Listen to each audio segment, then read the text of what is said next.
تک پہنچنے کا راستہ قربانیوں سے ہو کے جاتا. آپ سب متوسط یا غریب لوگ بیٹھے، میرے نبی جیسا غریب پوری کائنات میں کوئی نہیں. میں جبوتی صومالیہ گیا ہوں، وہاں کے غربت کو دیکھ کر مجھے لگا جیسے لفظ غربت بھی ان کی غربت پہ روتا ہے. ایسی غربت میں نے پورے پاکستان میں کہیں نہیں دیکھی جو میں نے جبوتی میں دیکھی، صومالیہ میں دیکھی، کیمرون میں دیکھی، چاڈ میں دیکھی، سوڈان میں دیکھی.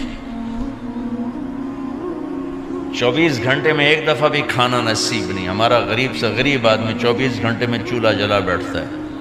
لیکن میرے نبی پر جو غربت آئی، کوئی ہے پوری دنیا میں تو اللہ نے مجھے پھرائی ہے جس کے گھر میں 2 مہینے چولہا نہ جلتا ہو. میرے نبی وہ فقیر تھے جن کے گھر میں 2 مہینے چولہا نہیں جلتا تھا. ایک رات آپ سوئے ہوئے، کبھی یوں کروڑ بدلے اور کبھی یوں کروڑ بدلے، بار بار حضرت عائشہ کے ساتھ. تو تھوڑی دیر کے بعد آپ تھوڑا سا آگے ہوئے اور چارپائی کی جو لکڑی ہوتی جس پر بان بنا ہوتا ہے اس پہ پیٹ کو یوں فکس کر کے اور نیچے لٹک گئے، دھڑ آدھا نیچے لٹک. فَكَانَ قَابَ قَوْسَيْنِ أَوْ أَدْنَىٰ. واہ واہ واہ، کیا مقام ہے قاب قوسین، اور کیا حالات سے گزر رہے ہیں کہ یوں آدھا دھڑ نیچے لٹک گیا. ام عائشہ اٹھ کے بیٹھ گئیں، یا رسول اللہ خیریت کیوں؟ آپ اٹھ کے بیٹھے، کہا عائشہ بھوک بہت لگی، بھوک بہت لگی. اس لیے پریشر دیا تاکہ وہ جو بھوک کی طلب ہے نا میدے میں اس کو پریس کیا. اس لیے پتھر باندھتے تھے کہ وہ پیچھے چلا جائے. آپ مسجد میں تشریف فرما تھے، ایک صحابی نے کر کہ یا رسول یہ دیکھیں کپڑا ہٹایا، یہ دیکھیں میں نے پیٹ پہ پتھر باندھا. جن کے لیے کائنات بنائی، جنہیں اپنا حبیب کہا، جن کے چہرے کی قسمیں اٹھائیں والضحیٰ، جن کی زلفوں کی قسمیں اٹھائیں واللیل اذا سجا، جن کے منہ سے نکلے بول کی قسم اٹھائی وقیلہ، جن کے کتاب کی قسم اٹھائی والقرآن المجید، جن کے شہر کی قسم اٹھائی وہذا البلد الامین. اتنی بڑی ہستی ہیں. آپ نے کہا ذرا ادھر دیکھو. آپ نے پیٹ سے کپڑا ہٹایا تو آپ نے 2 پتھر باندھے. دیکھو میں نے 2 باندھے. کوئی ایسا فقیر ہے دنیا میں؟ دکھاؤ. عائشہ بھوک بہت لگی تو اللہ کے تو حضرت عائشہ رونے لگی کہ یا رسول اللہ پھر آپ اللہ سے مانگتے کیوں نہیں؟ کہ عائشہ نہیں مانگوں گا، اسی بھوک میں اللہ سے ملاقات نہیں مانگوں. مجھ سے پہلے میرے جو بھائی آئے انبیاء وہ اسی فقر میں گئے، میں بھی اس فقر میں جاؤں گا. اپنے گھر میں یہ دکھ رکھا، اپنی اولاد کے ذبح ہونے کو قبول کیا تاکہ آئندہ آنے والی امت کا غریب طبقہ گلہ نہ کرے، شکوہ نہ کرے، حرام راستوں پہ نہ جائے، غلط راستوں پہ نہ جائے، اور مالدار فخر نہ کرے میں کوئی بڑا آدمی بن گیا ہوں، میری اتنی بڑی فیکٹری بن گئی ہے، میری اتنی بڑی کمائی ہو گئی ہے. یہ نہ یہ بڑائی کی چیز ہے نہ وہ چھوٹائی کی چیز ہے. جس سے اللہ راضی ہے وہ بڑا ہے، جس سے اللہ ناراض ہے وہ چھوٹا ہے، چاہے غریب ہے چاہے مالدار ہے. حضرت عائشہ فرماتی ہیں بیٹا 2 مہینے گزر جاتے تھے ہمارے گھر میں چولہا نہیں جلتا تھا، چولہا نہیں جلتا تھا، 2 ماہ گزر جاتے تھے. ایک دفعہ باغ میں تشریف لے گئے، عبداللہ بن عمر آپ کے ساتھ ہیں، صبح کا وقت ہے تو اب کھجوریں گری پڑی، جو ملک نہیں ہوتی نا، کسی کوے نے ٹھونگ ماری، کسی طوطے نے اس کو ایسے ہی وہ اس کو ٹک دیا اپنی اس کے ساتھ چونچ کے ساتھ تو وہ گر پڑی. اب اٹھا کے صاف کر کے کھا رہے تھے اور عبداللہ سے کہہ رہے تھے عبداللہ تو نہیں کھاتا؟ انہوں نے کہا جی مجھے بھوک نہیں ہے.